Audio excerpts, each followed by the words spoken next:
Vamos para as nossas orientações do dia 11 de agosto, terça-feira, hoje. Então, vamos lá para a apostila do Aprender Sempre, páginas 12 e 13, segundo consta no cronograma de vocês para o dia de hoje. Vamos para a tela?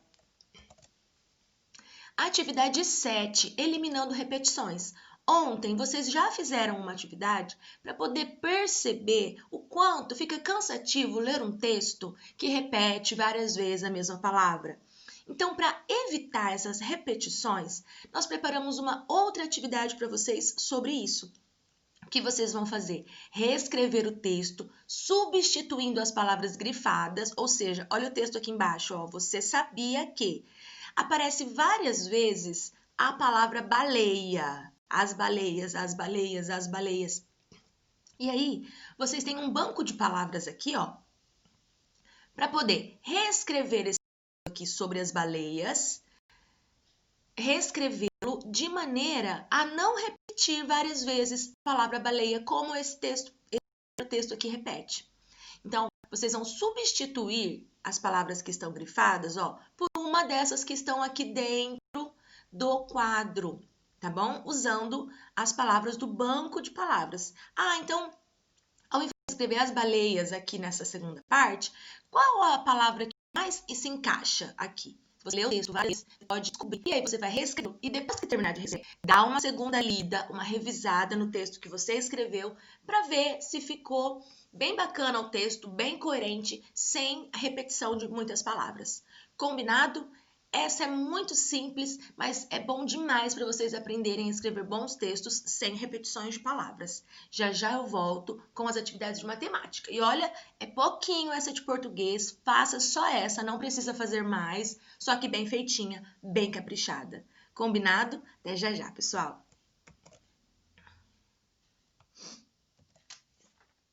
Então, vamos agora para as atividades de matemática que estão lá na apostila do EMAI, aquela roxa que vocês têm, na página 56 e na página 57. Nós temos algumas situações que vocês precisam ler muito bem para tentar resolver, tentar descobrir qual é a operação que realiza a resolução de cada situação-problema. Vamos para a tela? Olha, pessoal, vocês podem pegar o material de vocês e acompanhar com a professora, tá bom? Enquanto vocês vão assistindo o vídeo, vocês podem abrir a página 56 e ir acompanhando a leitura e a explicação da professora. Assim vai ficar muito mais fácil para vocês se organizarem. Vamos lá, atividade 8.1 está dizendo para vocês lerem primeiro os problemas, as situações que aparecem, e depois responder essas perguntas aí, ó. Quais são as informações apresentadas em cada situação? Qual a pergunta a ser respondida? Como pode ser encontrada a solução? E como podemos saber se a solução está correta? Lembra que algum tempo atrás a professora ensinou uma conta para vocês, uma operação, e depois, para saber se aquela operação estava certa, nós fazíamos uma outra operação que era justamente a operação inversa daquela. Não sei se vocês estão lembrados disso, mas isso aconteceu. Pensa aí para vocês lembrarem. Bom, nós vamos ver isso novamente aqui. Então, vou ler para vocês, acompanhem a leitura comigo. Num auditório há 224 cadeiras, organizadas em 8 fileiras, com a mesma quantidade de cadeiras. Quantas cadeiras há em cada fileira? Então, vou responder as perguntas lá de cima. Ó, nessa situação que eu acabei de ler, quais são as informações apresentadas, pessoal? Bom, eu sei que estamos falando de um auditório, então num lugar grande. Eu sei que nesse auditório tem um número total de cadeiras, que representa a quantidade de cadeiras que tem. No caso aí o número é 224. E eu sei que essas cadeiras estão organizadas, estão distribuídas em 8 fileiras. E eu também sei que cada fileira tem a mesma quantidade de cadeiras. Não tem uma fileira que tem 20, uma fileira que tem 30, uma fileira que tem 15. Todas as fileiras, sabe no cinema ou no teatro, que as fileiras são todas assim, certinhas. Todas as fileiras têm a mesma quantidade de cadeiras? Então, e como agora eu posso fazer para descobrir quantas cadeiras tem em cada fileira? Se eu sei que eu tenho um número total que está distribuído em 8 fileiras. Então, olha, Essa palavra-chave já ajuda vocês a pensar qual é a operação que eu faço quando eu quero distribuir um número total numa quantidade de fileiras ou numa quantidade de caixas, enfim, numa quantidade de estantes. Vocês vão pensar sobre isso. Agora, a B. Raquel vai pagar uma compra de R$ 1.125 em 9 parcelas iguais. Qual deve ser o valor de cada parcela? Nós já fizemos também uma atividade anteriormente que tinha um produto e tinha quantas parcelas esse produto, né, foi comprado e qual o valor de cada parcela. Eu queria saber a quantidade total. Nesse, exatamente o contrário. Eu tenho a quantidade total, eu tenho o preço total que eu vou pagar num produto, seja lá o que for.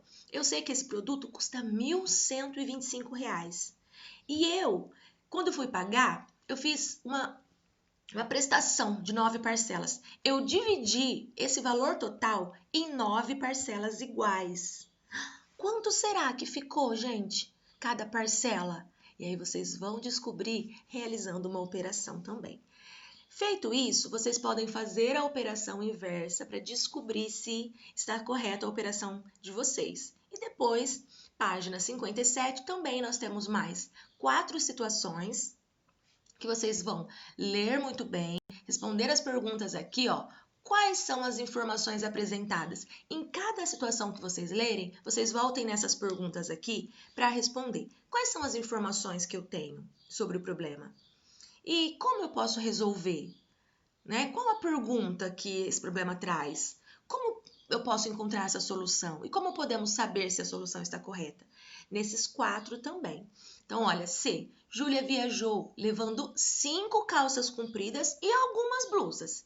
A gente não sabe, pessoal, quantas blusas a Júlia levou. Mas, fazendo todas as combinações possíveis com uma calça e uma blusa, ela pode se arrumar de 40 modos diferentes. Lembra que eu expliquei para vocês uma situação de combinação? Só que aqui a gente já tem a quantidade de combinação possível com uma calça e uma blusa. Mas eu não sei quantas blusas a Júlia levou. Então eu preciso. Gente, nessa vocês podem fazer rascunho de vocês podem colocar as estratégias de vocês, pensem e não pensem apenas na operação. Pensem em fazer, desenha as calças, desenha a quantidade de blusas que você acha que deu, usa a sua estratégia pessoal, tá bom? Para tentar descobrir quantas blusas aqui a Júlia levou para essa viagem, sendo que ela levou 5 calças e com uma calça e uma blusa ela conseguiu 40 operações, 40 modos diferentes de combinações. D. Multipliquei um número por 9 e o resultado foi 19.485. Que número foi esse? Como eu faço para saber qual é o número que, multiplicado por 9, dá 19.485? Tem uma operação inversa que eu posso fazer aí para descobrir. Então, vamos lá. Silvia fará um bolo para a festa da primavera. Cada bolo, Silvia deve usar 3 ovos. Quantos bolos ela poderá fazer com 15 ovos? Nessa também vocês podem desenhar os ovos, desenhar os bolos, podem ligar, podem fazer o rascunho de vocês e também, se depois de tudo descobrirem qual é a operação, podem fazer, claro, devem. Tá simples, tá, gente? Pensa bem, ó. Ela fará um bolo para a festa, um bolo qualquer. E aí, cada bolo que ela fizer, ela vai pôr 3 ovos em cada bolo. Quantos bolos ela vai fazer se ela usar 15 ovos? E na última, Márcia planejou uma viagem. Se ela viajar 6 horas e meia por dia, ou seja, 6 horas completas e mais 30 minutos, que é metade de 1 hora. Durante 5 dias, quantas horas Márcia gastará nessa viagem? Gente, olha só, por dia, ela vai gastar 6 horas e 30 minutos. E se ela viajar 5 dias. Quantas horas ela vai gastar ao todo nessa viagem? Então, vocês ficam aí com a minha explicação de hoje, com a minha leitura dessas situações para vocês, e eu estou à disposição caso vocês tenham dúvidas mais pontuais.